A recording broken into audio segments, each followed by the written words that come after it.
Hi, my name is Matthew Bellisario from the heart of the Deep South on the outskirts of Birmingham, Alabama. Today is a vinyl community participation video that I'm making regarding fair use in album reviews. And I thought that this is an interesting topic because my channel, I'm not really looking to make a profit on my YouTube channel. I've talked about that this is a hobby of mine. I like to do album reviews. I like to play the record so that you guys can hear the quality, see my reaction.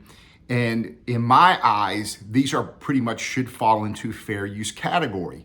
However, 75 to 80% of my videos are completely demonetized. Occasionally they're blocked.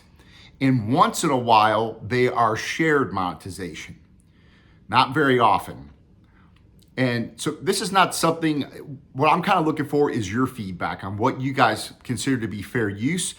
I've got a couple of factors here that are pulled up on the webpage behind me on stanford.edu. That's the 4 factors that go into whether or not something is considered to be fair use by lawyers. So if you're a lawyer out there, and I'd love to hear your opinion on this. And this is not something where I'm looking to make any kind of, I'm not looking to make legal, try to challenge YouTube on the monetization or the artist or anything like that, because I am a musician myself that has my own music online. If you type in Matthew Bellisario on YouTube or on Amazon Music or Spotify, you will see my own music on there. So I do think I have somewhat of an opinion on this. But when we look at the 4 factors that go into what fair use is, the first one is the purpose and character of your use. Well, it's obviously very clear on my videos that I'm doing a review and I'm talking over portions of the song. So obviously the character and use of this is for a review. It's not for someone to be able to go and play back the song on my channel and therefore I get paid for someone listening to the music on my channel. It's obviously for a review. And I talk over it and explain the history of it and play part of the record, or sometimes I might play the entire song. But I will bring that volume down, talk over it, give my feedback, my comments on how the record sounds. So that's the first factor. I think it's very clear in my videos that it would fall into fair use from that standpoint, that it is a review, I'm talking over it, it's not something that's used for an alternative to listening to the song. The second one is the nature of the copyrighted work, which in this case is music. And I'm I very strongly favor the artists and those who hold the copyright to these songs. Again, I write my own music. I have my own songs on the internet. I don't want people stealing them and using them without paying for that. I want to get paid if people want to listen to it. So as you guys know, I have a huge record collection, CD collection. I buy music. I spend a way more of a portion of my earnings on music than I should be, but I do believe in supporting the artist, buying their actual music rather than listening to it for free. So I think that's very clear. So the nature of this work is certainly music and the copyright, whoever holds the copyright to these, and I do believe that the artist should have a say in how their music is used or get paid for their music. So I don't have a problem with that.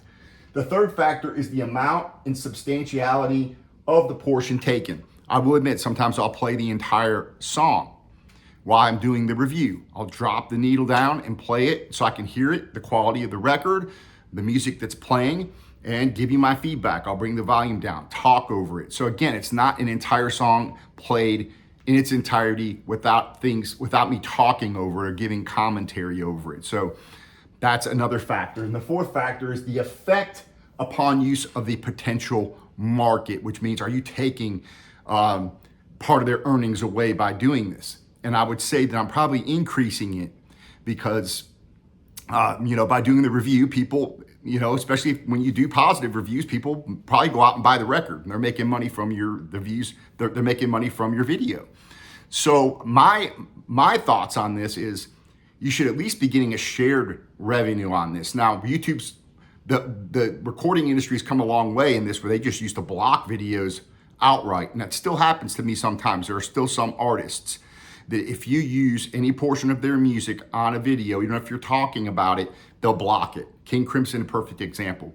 And Robert Fripp and those guys, however they want to allow their music to be used, that's fine. I have no issue with that. I just won't play their songs on a record review. If anything, I'll show you, just do a visual and show you what it is. And that's fine.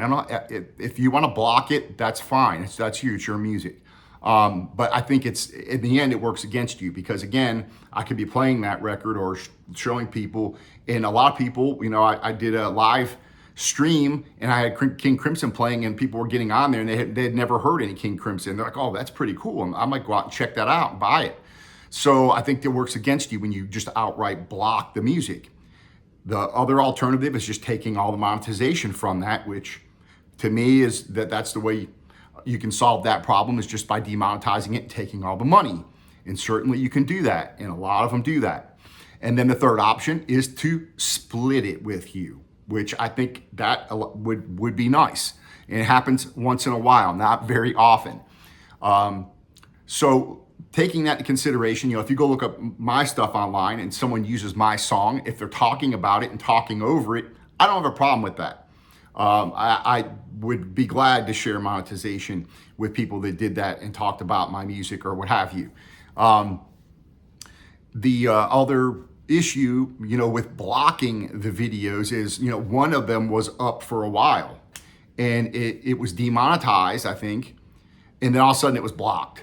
So, maybe it got sent back to whoever held the copyright on it, and they said, take it off. We don't want anybody to use our music, period, online. And that's fine. Again, if you want to strictly control the content of your music to that extreme, that is your personal, you're more than welcome to do that. I don't have a problem with that. And when I find out that someone blocks their music, I just don't play it anymore. But from a legal standpoint, I would love to hear your feedback on whether or not you think my videos fall into fair use. I'd be interested to hear your opinion on that. And if you're a lawyer, I would love to just hear your opinion on that. When you go look at my reviews and watch them, is that fair use? Playing the record, dropping the needle down, talking about it, listening to it, telling you how it sounds, stuff like that. I think from what I can tell, and I have a friend of mine who is a lawyer. I know everybody has a friend who's a lawyer, but it's true. And he said that he thought these looked like they were fair use, that, if you really wanted to challenge it, you probably could, but I'm not going to do that, because I do think it's up to the copyright holder to determine, how they want it to be used. So I'm not going to go online and challenge it and say, this is obviously fair use, I should be getting paid for these, because I'm not out here to make a buck on this channel. Just to give you an idea, I think I'm up to like $16.11, and this channel's been going for 2 years. So that tells you how much money I'm making. And that's probably because 90% of that's been demonetized. But even so, let's just say I was getting paid for all of the content. I'd be making about 160 bucks over the last 2 years. So not like I'm getting rich on this, okay? And again, if we were splitting it, then I would be getting about half of that. So I'd be making maybe 80 bucks over the past 2 years. So anyways, I just want to make this short video on this, get your feedback in the vinyl community and see what you guys think, because I really like, again, if I was trying to make a living on this channel, it'd be something different, but I'm not. It's just something I do for fun. I love sharing music with people. Music's a big part of my life. I like promoting music that's not well known. I like sharing music with people. And that's really what the whole purpose of this channel is about. So if you guys, I'd love to hear your feedback on this topic and see what you guys think. And we'll see you on the next video. Again, I'll be continuing on the Thelonious Monk series that I'm doing, that box set for Acoustic Sounds QRP pressing there. I've done 3 reviews on that so far, but I've got some new records that I've purchased that I want to do reviews on as well. So it takes me a little bit of time when I do those, like the Thelonious Monk reviews, where I go put together all the history and have that, in the video, so I can give you guys some background. It takes me a while to put those together, so that's why they're kind of slower coming. But I do like to do where I just open up the record and put it on the turntable and give you my reaction and tell you about the record. And I've got several of those that I need to get opened. There's I probably have like 4 records now sitting over here that haven't even been opened that I want to open up and do a review on with you guys. So give me your feedback, give me a thumbs up on these, or share it with the vinyl community, and let's see if we can just get some feedback on what people think about this. And we'll talk to you later, and we'll see you on the next video. Take care.